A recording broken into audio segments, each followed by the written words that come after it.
Buenos días, chicos. Hoy vamos a empezar con el tema de tecnología de circuitos integrados digitales, ¿sí? Este tema lo que nos va a permitir conocer es cómo nosotros podemos verificar que cualquier interconexión que hagamos entre distintos circuitos digitales sea correcta y funcione en distintos ambientes, en distintas situaciones. Entonces, ¿para qué tengo que estudiar este tema? Uno cuando diseña circuitos digitales, normalmente nos reducimos a decir que tenemos un 1 y un 0. Y esto es súper válido y nos sirve para poder utilizar herramientas que son para diseñar ese comportamiento lógico del circuito, como puede ser el mapa de Carnot, como puede ser simplificaciones para el álgebra de Boole, Polymer-Klauske, máquina de estado, para lo que es micro, etc. Nosotros necesitamos poder seguir trabajando con esas herramientas y esas herramientas nos van a definir cómo el circuito se va a comportar. Lo cual no significa que yo una vez que ese circuito lo arme, me pueda funcionar en una placa, en la otra no, en un ambiente sí, en otro ambiente no. Y todo eso se da por las condiciones físicas del circuito. Yo estoy suponiendo que es un 0 o un 1. Entonces estoy suponiendo que, supongamos que la alimentación son 5 volts, estoy suponiendo siempre que voy a tener un 0 o que voy a tener 5 volts. Y no estoy suponiendo que capaz pueda tener un 0 y 3 volts, o un 0,5 volt y un 3,5 volt, como estados bajos y estado alto. ¿Por qué puede pasar esto? Porque por la forma en la que están construidos los circuitos integrados, pueden tener distintos valores de entradas y salidas. La idea de esta unidad es que nosotros podamos entender, en base a las distintas construcciones de los circuitos integrados, que obviamente lo vamos a leer de las hojas de datos, cómo es que yo los tengo que interconectar o qué tengo que tener en cuenta para poder interconectarlos, ¿sí? Entonces, lo primero que vamos a ver son las características de tensión de los circuitos, ¿sí? ¿Qué tenemos como característica de tensión? Tenemos tensiones de entrada, tensiones de salida y lo que es la tensión de margen de ruido. Comencemos por las tensiones de salida. Las tensiones de salida son los valores en los que nos garantiza el fabricante del circuito que va a funcionar ese integrado. O sea, nosotros estamos esperando que ese integrado, si está en un estado alto y está alimentado con 5 volts, me entregue 5 volts a la salida. Y si la salida está en un estado bajo, me entregue 0 volts a la salida. Bueno, eso es en un mundo ideal con corriente cero. Si no te pido ningún tipo de corriente, yo estoy con el circuito integrado y puesto sin conectarlo a nada, mido con el tester, probablemente tenga 5 volts o tenga 0 volts. El problema pasa cuando le empiezo a pedir corriente. ¿Cómo le pediría corriente? Desde conectar un LED hasta conectar la entrada de otro circuito integrado, ¿sí? Que puede ser otra compuerta, por ejemplo, en un caso de circuitos con compuertas. Entonces, yo voy a tener un rango de tensiones de salida en los cuales el fabricante me va a asegurar que ese circuito va a funcionar. ¿Cómo es ese rango de tensiones de salida? Bueno, voy a tener desde la tensión de alimentación hasta VOH mínima, ¿sí? VOH mínima va a ser la mínima tensión que me asegura el fabricante que me va a entregar ese circuito integrado cuando esté en el estado alto. Supongamos, vamos a poner un valor, 3,5 volts. Entonces, el circuito integrado en el estado alto me va a entregar entre 5 y 3,5 volts. ¿Cuál es el caso de VOL? Lo mismo, pero para el estado bajo. Es la máxima tensión que me va a poder entregar en el estado bajo. O sea, lo ideal sería 0. Bueno, supongamos que la VOL es de 1 volt. El fabricante me está diciendo que me puede entregar entre 0 y 1 volt. Cualquier valor entre 0 y 1 volt va a ser un valor de estado bajo válido. ¿Cuándo es que yo tengo VOH mínima o VOL máxima? Las tengo normalmente cuando la corriente de salida de ese integrado es la máxima. Entonces yo le puedo sacar, vamos a decir una guarangada, 1 ampere a un integrado. Cuando le esté sacando 1 ampere, voy a tener VOH mínima o VOL máxima, dependiendo obviamente del estado en el que esté esa salida. ¿Qué pasa? Después tenemos las tensiones de entrada, ¿sí? Las tensiones de entrada, ¿qué serían? Y hasta qué valor nos va a detectar ese integrado, una entrada de un integrado, un estado alto o un estado bajo. Lo ideal para el integrado, ¿qué es? Recibir para el estado alto 5 volts y para el estado bajo 0 volts. Bueno, como eso no pasa, tiene un margen para que cualquier tensión dentro de este margen sea reconocida como un 1 y cualquier tensión dentro de otro margen sea reconocida como un 0. ¿De dónde arranca? Arranca de BCC. ¿Sí? BCC obviamente lo va a reconocer como un 1. Hasta la VIH mínima. ¿Sí? Tensión de entrada en el estado alto. Mínima. Entonces, suponiendo que la VIH mínima fuera de 3 volts, toda tensión que le ingrese ese integrado entre 3 y 5 volts se va a detectar como un estado alto. Lo mismo para el caso de VIL máxima. Cualquier tensión que ingrese entre GND y VIL máxima se va a detectar como un estado bajo. Supongamos que VIL máxima son 2 volts, entonces yo estoy diciendo que entre 0 y 2 volts voy a detectar un estado bajo. Valiéndonos de este ejemplo, yo dije VIH mínima son 3 volts, VIL máxima son 2 volts. Bueno, entonces, ¿qué pasa entre 2 y 3 volts? No tengo, el integrado no, el fabricante no me define qué pasa en ese rango de valores. Por lo tanto, no tengo que trabajar en ese rango de valores. Lo ideal sería que ningún valor de los que vaya a detectar esa entrada se encuentren en ese rango, ¿sí? Entonces, si algún valor se va a encontrar en ese rango, sí o sí, tendré que hacer algún artilugio que veremos más adelante para poder adaptarlo y que los valores queden entre VIH mínima y BCC y entre VIL máxima y GND. Bueno, lo que les mencioné antes está explicado acá abajo, ¿sí?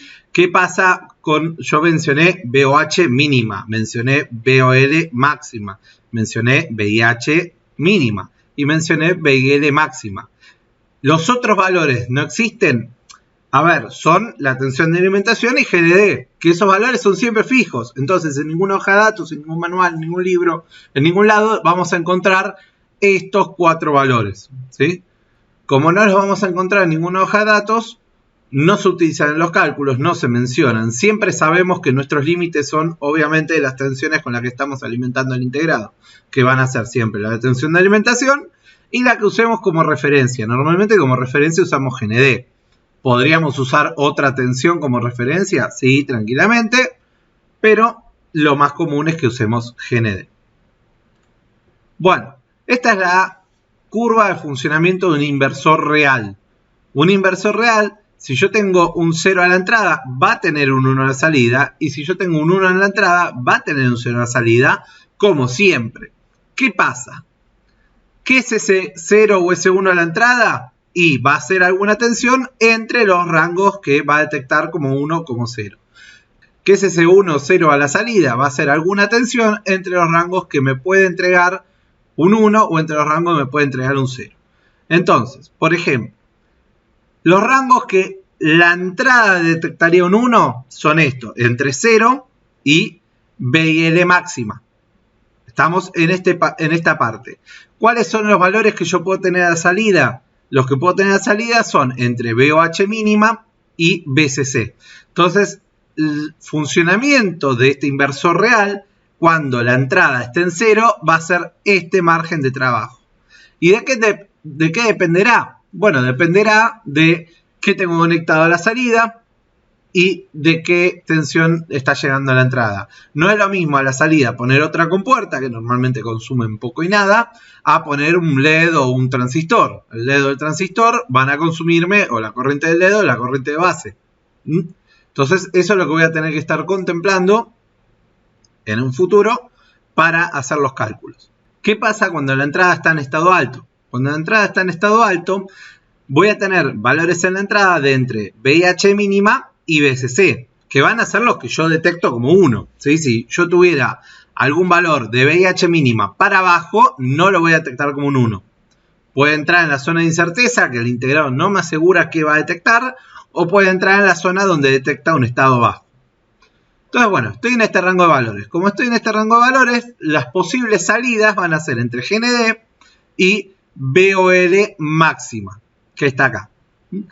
Por lo tanto, la salida del circuito integrado se va a mover en todo este rango de valores dependiendo de nuevo de qué tenga conectado a la salida. ¿Qué pasa con la zona de incerteza? Todo lo que queda dentro de la zona de incerteza se descarta. No puedo utilizarla, no me conviene. ¿Por qué? Porque pensemos que internamente todos los circuitos integrados son transistores. Vamos a resumirlo en transistores, que ustedes lo conocen bien. Como el circuito está preparado para trabajar el corte y la saturación para tener un 0 o para tener un 1, cuando uno le envía un valor intermedio, saben que puede entrar en modo activo. Cuando entra en modo activo, la salida del integrado puede hacer cualquier cosa, desde tirarme un 1 donde no debería haber un 1, hasta tirarme un valor intermedio, hasta tirarme un 0 cuando no debería tirar un 0.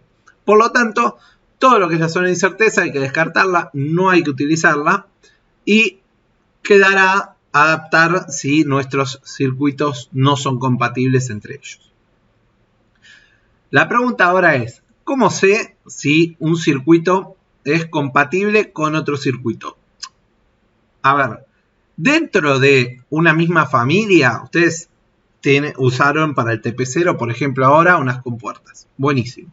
Esas compuertas vienen en el mismo circuito integrado, en el mismo chip. Por lo tanto, obviamente puedo conectarlas entre sí. ¿Sí? Porque está pensado para que ese circuito integrado pueda trabajar consigo mismo. Si traes más de una compuerta por circuito integrado, claramente la idea es que puedas usar las dos. El problema es cuando yo tengo un circuito integrado, supongámosle estas compuertas que utilizamos, y un microcontrolador de otra placa. Buenísimo. Los tengo que interconectar. Y cuando los interconecte, el 1 que envía va a tener que detectarlo y el 0 que envíe va a tener que detectarlo Y puede ser incluso que estos circuitos hasta tengan distintas alimentaciones, distintas tensiones de alimentación. Entonces, acá es donde entra el laburo de el profesional que está analizando esta placa, de ver si es posible la conexión. A nivel tensiones, ¿cómo verifico si la conexión es posible? Con la tensión de margen de ruido. La tensión de margen de ruido lo que nos va a proporcionar es el valor que puede variar una salida sin que la entrada deje de reconocerla como ese estado. La pregunta es, Nico, a ver, ¿la salida me puede variar de valor una vez que yo termino de calcular el circuito? Yo calculé el circuito, ya miré por todos lados que la salida esa me va a entregar, en vez de 5 volt, me va a entregar 4 volt. Bárbaro, ustedes lo calcularon y seguramente lo midan y les dé 4 volt. ¿Hay algún caso donde esa salida se me pueda mover de 4 volt? Sí. Ustedes saben que existe el ruido eléctrico. Y el ruido eléctrico es muy dependiente del ambiente.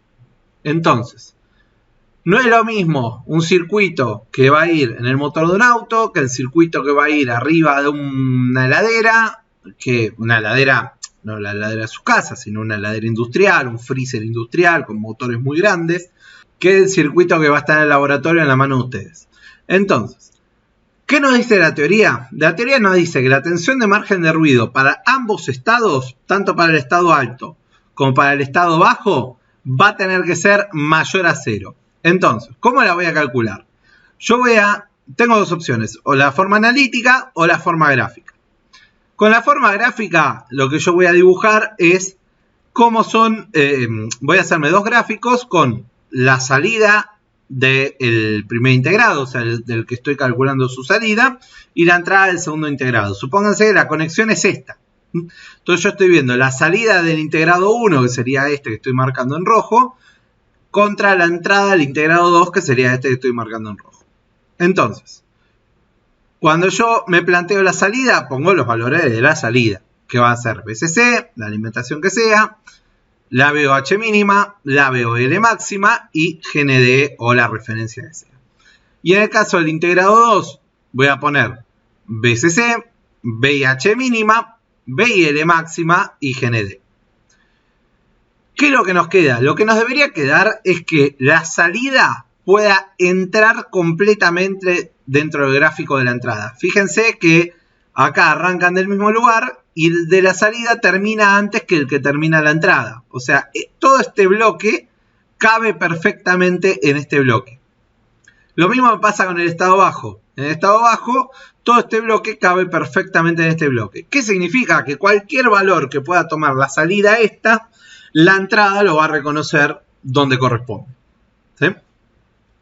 Si esto sucede, yo voy a tener una tensión de margen de ruido positiva, mayor a 0. ¿Qué valor? Bueno, ahora lo vemos, pero al menos va a ser mayor a 0. ¿Cómo determino el valor? Con estas ecuaciones de acá, ¿sí? Estas ecuaciones lo que nos van a permitir es saber cuánto es esta tensión de margen de ruido. Una cosa es que querramos saber, che, ¿lo puedo conectar? Sí, tiro el grafiquito. Otra cosa es, quiero saber el valor exacto, bueno, voy a tener que hacer las ecuaciones que se deducen del gráfico, ¿sí? Si se fijan, se van a deducir del comportamiento del gráfico. Entonces, la teoría nos dice que la tensión de margen de ruido tiene que ser mayor a 0. La práctica nos dice que también tiene que ser mayor a 0, pero conviene que tenga unos cuantos cientos de milivolts. Si yo tengo diseñado un circuito, intento que sean 200 milivolts, 300 milivolts como mínimo, cosa de que tenga un margen para el ruido externo, para el ruido eléctrico que se me pueda presentar por la fuente, por un motor que esté cerca, por un campo electromagnético que esté cerca, o lo que fuera. ¿Sí? Acá tenemos algunos ejemplos de cálculos de tensión de margen de ruido en distintos integrados y con distintas condiciones. Por ejemplo, acá tenemos una compuerta de la familia 4000B, ¿sí? Con esta tensión de alimentación y esta corriente de salida. Ya lo vamos a ver en qué nos influye la corriente de salida.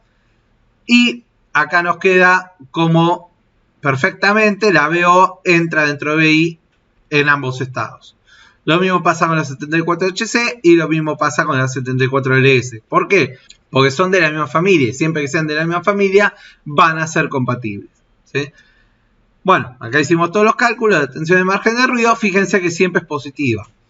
Che, ¿cuál usarías en un ambiente ruidoso, en un lugar donde es muy grande el ruido? Y claramente intentaría usar o esta, la 4000B, o la 74HC, siempre y cuando sean las condiciones en las que la voy a usar, ¿sí? La 74LS la pueden usar, sí, a ver, en el peor de los casos todavía tienen 400 milivolts de margen de ruido, ¿sí? Está muy bien.